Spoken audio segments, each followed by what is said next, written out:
Presidente Gustavo Chalfun, obrigado pelo imenso prazer de apoiar o projeto Casos e Cláusulas, um projeto que começou de uma grande curiosidade, que é, eu como jovem advogado vejo grandes referências da advocacia e falo assim, ó, eles sei que são bons advogados, mas conhecê-los como pessoa é ainda mais enriquecedor, saber o que eles gostam de fazer, o caminho que eles fizeram para chegar até aqui, isso nos ensina muito. E não tem como falar de grandes referências da advocacia, grandes lideranças, sem falar do senhor. Obrigado. Hoje, nosso presidente da seccional Minas Gerais, no atual triênio, mas que tem uma carreira que às vezes o pessoal vê hoje e não presta atenção que começou há longos anos atrás. O senhor tem quantos anos de carreira como advogado? Sou formado desde o final do ano 2000, início do ano 2001, portanto, 26 anos de atividade A minha ininterrupta idade. praticamente, né? A minha idade. E que 26 anos de muito trabalho, um trabalho 25 para dedicado. 26, para ser mais 25 para correto, né? 26.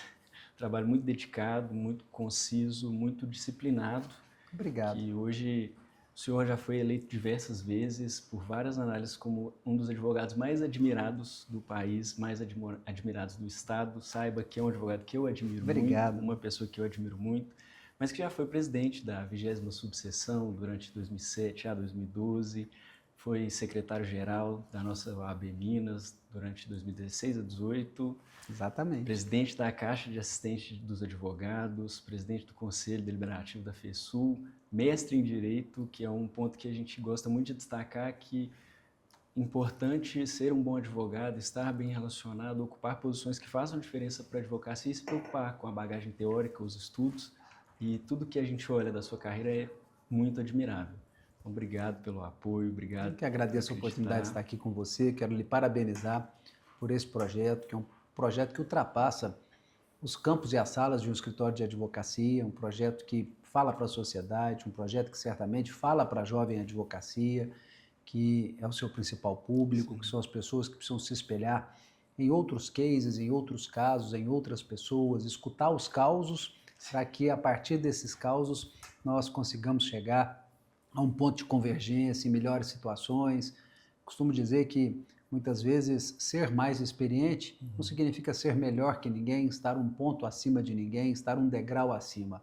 É muitas vezes já ter vivenciado algo e poder passar aos mais jovens, passar aos mais novos. Eu dizia à minha filha de 8 para 9 anos de idade, semana passada, eu dizia a ela a importância dela ouvir os mais experientes e um exemplo prático, nós estávamos fazendo a substituição de um aparelho de celular e eu disse para ela, filha, deixa o papai fazer, que eu vou lhe mostrar como deve abrir.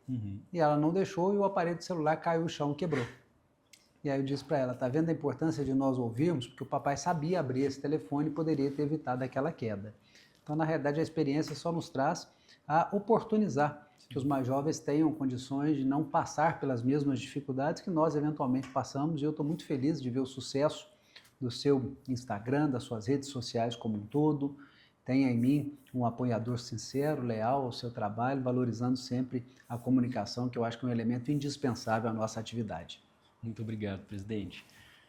Muitas perguntas, muita curiosidade, só uma confissão pequena. Quando a gente começou o projeto, eu fiquei matutando muito tempo, falando assim, será que vale a pena?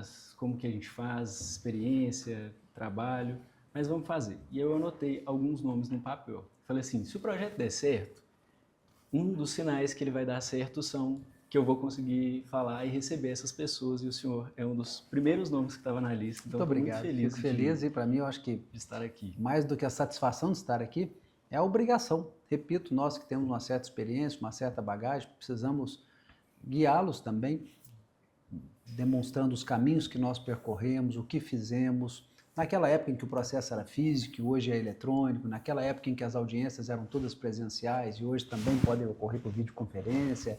Então eu acredito que essa contribuição da juventude com a experiência, ela serve a nos permitir uma troca completa de experiências e eu tenho certeza que não só você, seu público, mas todos nós ganhamos numa enriquecedora conversa dessa natureza, viu? Ganhamos sim. Parabéns mais uma vez. Obrigado, presidente. Como que começou? Por que o direito? Como que você decidiu? Eu falei, vou fazer direito. Eu sou filho de advogado, tenho outros 2 irmãos.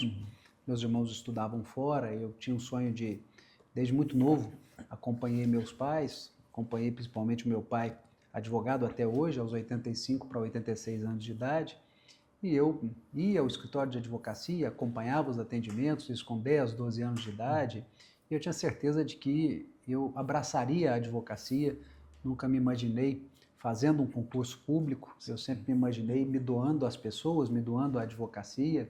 Por essa razão, tão logo eu concluí o ensino médio, eu decidi fazer direito, seguir com a linha que eu acompanhei do trabalho do escritório de advocacia do meu pai. Depois abrimos um escritório de advocacia juntos, eu ainda estagiário acompanhava ele e pude, já como advogado também, assumir os destinos do escritório, pude perceber o quão importante é a nossa profissão, o quão importante é auxiliar as pessoas, lidar com o sentimento, lidar com o patrimônio, lidar com a liberdade alheia, e o quão importante é e o quão brilhante é a força do direito e a força da advocacia, da interlocução, da oratória, da hermenêutica, da possibilidade de nós, pelo nosso convencimento, fazermos com que o magistrado altere uma posição, pense de um modo que originalmente ele, magistrado, não necessariamente pensaria. Eu acredito nessa maravilhosa transformação que é operada pelos advogados e pelas advogadas. Então eu nunca tive dúvida, Luciano, de ser advogado, de fazer direito. Me formei no ano 2000, já formado, já estava no escritório de advocacia junto com meu pai. Em 1998, meu pai retoma o escritório de advocacia, já com a minha presença enquanto estagiário, no ano 2000 para 2001, como lhe disse, portanto, há quase de 25 para 26 anos. Eu assumo a advocacia, inicio a minha trajetória e pude perceber que pela força do nosso trabalho nós podemos transformar a vida das pessoas. Isso é muito gratificante e muito bonito, ver que é uma convicção de muitos anos, que o direito já te chamava desde o início. E como que foi logo depois de formado? O senhor já tinha uma visão muito boa do direito no começo, mas eu imagino que o senhor pegou um período de burburinhos de transição do Código também Civil, isso... Sem dúvida, do Código Civil, do Código de Processo Civil, pude presenciar as discussões inerentes ao Código Civil no período anterior a 2002. Eu sou de uma turma de formando que estuda sob a égide do Código de 1916, sabendo que teria um novo Código Civil, que aconteceu em 2002.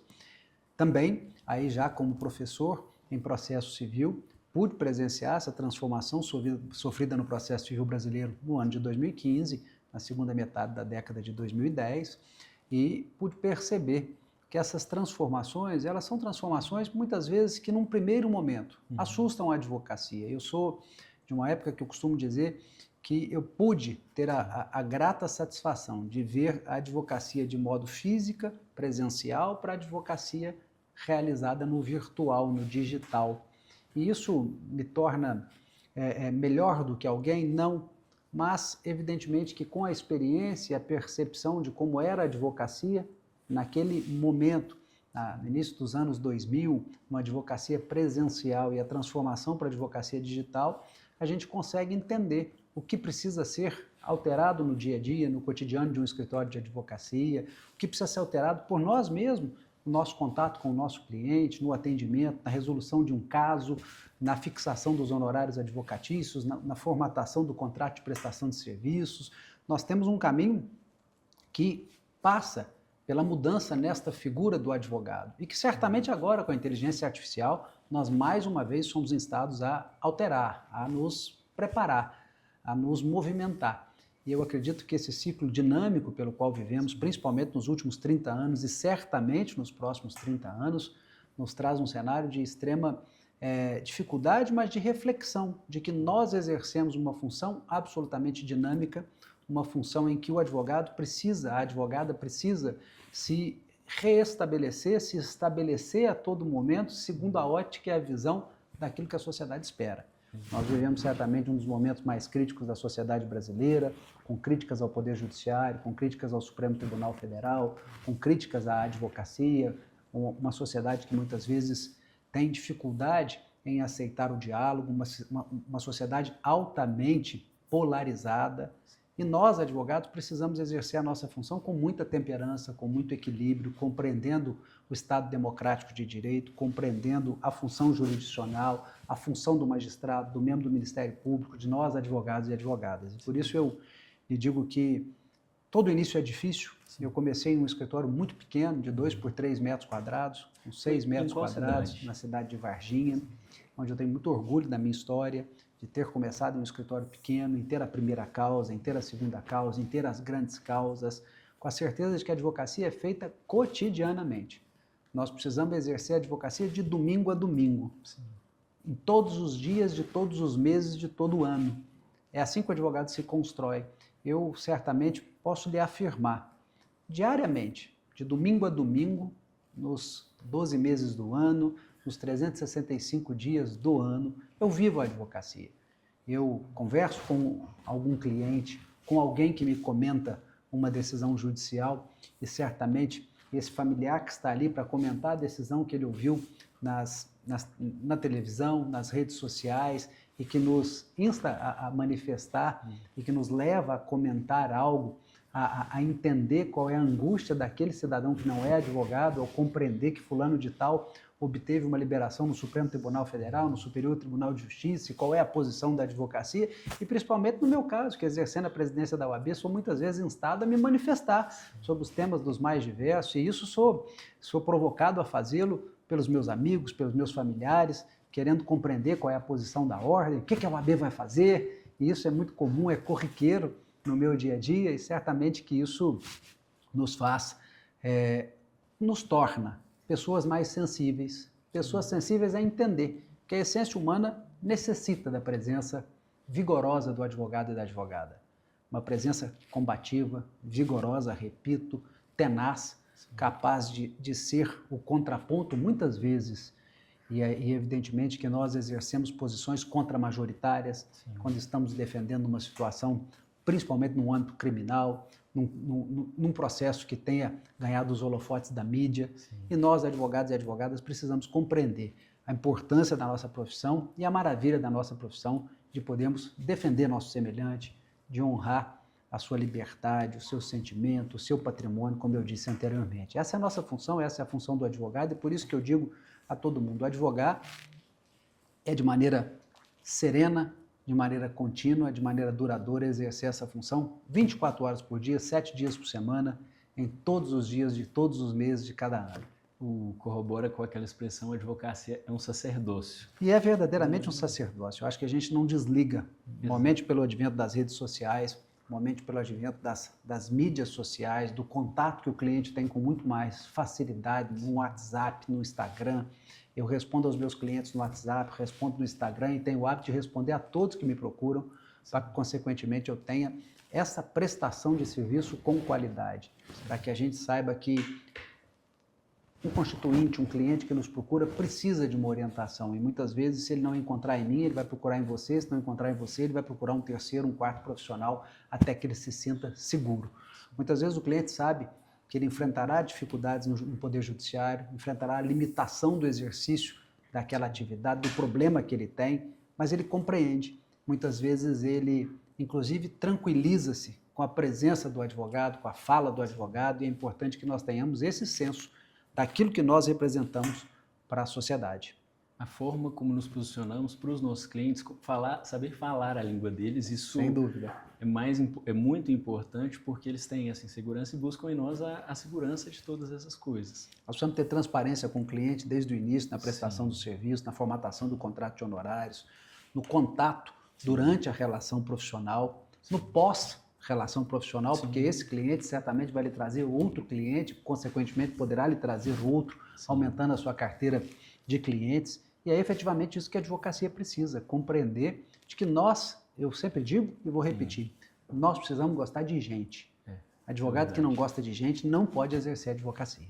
E é exatamente isso. Esse trabalho contínuo, longo, duradouro, eu tenho certeza que sempre foi muito intencional. Eu sempre, eu tenho meus objetivos, vou trabalhar duro para isso. Mas para mim eu tenho a advocacia como uma sucessão de boas surpresas. A gente sempre mira objetivos, mas nesse íntere a gente percebe que coisas muito melhores do que a gente prevê acontecem. E com o senhor já se pegou algum momento falando assim, ó, tudo que eu sonhei, tudo que eu trabalho tem acontecido muito melhor? Como que... Eu, acima de tudo, acredito muito em Deus, Sim. acredito na força de Deus nas nossas vidas, acredito que nós temos uma missão a cumprir. Sim. E nós, independentemente do cargo, da função, do exercício que nós temos, politicamente ou não, Sim. tal como eu, que exerço uma função de presidente da Ordem dos Advogados em Minas Gerais, nós precisamos ter a consciência de que, pela advocacia, nós podemos transformar a vida das pessoas. Sim. Quando, por exemplo, nós conseguimos uma liminar em uma ordem de habeas corpus, em um mandado de segurança, uma liminar, por exemplo, para garantir o direito de estudo de uma criança que está esperando uma vaga que foi impedida de exercer o direito a essa vaga por uma ação de um município, de um estado ou da União. Sim. E efetivamente vem a figura do advogado a garantir a educação, a garantir a liberdade, a garantir aquela reparação financeira em pecúnia em decorrência de um dano moral, de um dano extrapatrimonial, no caso. Sim. Veja, nós, Luciano, exercemos uma função que é nobre na melhor acepção da palavra. Ela é nobre porque nós podemos transformar a vida das pessoas. Então, eu sou muito grato a Deus por exercer a advocacia nessas mais de 2 décadas, partindo aí para a segunda metade da minha terceira década na advocacia. Acredito que nada acontece por acaso, acredito muito no poder transformador da advocacia, e eu acredito que a sua geração, as gerações que lhe sucederão, a advocacia sempre existirá. Sim. Ela, acima de tudo, ela é um pilar do Estado Democrático de Direito, ela é um pilar daquilo que nós representamos para a sociedade. Sim. Nós somos os guardiães, evidentemente, da sociedade como um todo. Por isso que eu lhe digo, a advocacia precisa ser corajosa nas posições contramajoritárias, precisa se manifestar, precisa exercer com denodo, com ética e com compromisso a função que nós comprometemos quando nós recebemos a carteira de inscrição nos quadros da Ordem dos Advogados do Brasil e assumimos defender a Constituição, a ordem jurídica do Estado Democrático de Direito, a boa aplicação das leis, a justiça social, que é efetivamente o compromisso que nós prestamos na presença do presidente da OAB quando recebemos a carteira. Exatamente, o nosso juramento e a famosa expressão que a advocacia não é para covardes, é um compromisso contínuo de muita coragem e dedicação. O senhor, como professor, como mestre em Direito, eu chamo muita atenção para isso nas nossas edições, porque a gente percebe, ainda assim, um preconceito de algumas pessoas com o estudo dedicado, o estudo acadêmico, com algumas especializações, e eu, pelo menos, não concordo com isso. Eu sempre acho importante, acho que vale a pena estudar, a gente precisa estar se dedicando a essas coisas. Qual que é a sua opinião sobre isso? Minha opinião é que a advocacia se faz com muito estudo, com muito preparo. Nós somos um país que altera a legislação municipal, estadual e federal todos os dias. Não existe um único dia que a gente não tenha uma alteração legislativa que impacta ou um município, ou um estado, ou a União como um todo. E nós precisamos, para isso, de muito estudo. O advogado precisa estudar continuamente.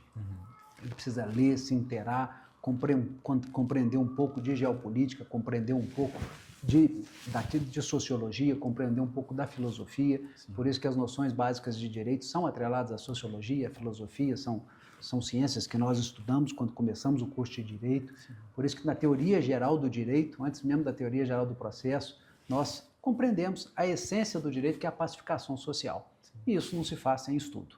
Então eu acredito que o advogado precisa se reciclar, precisa especializar-se, precisa tornar-se, se não um mestre na acepção melhor academicamente falando, sim, mas que faça um LLM, que faça um outro instrumento que o profissionalize cada vez mais, que o torne ainda mais capaz de defender o seu semelhante e exercer essa pacificação social, protagonizando a paz social. Isso é muito importante, eu penso também assim.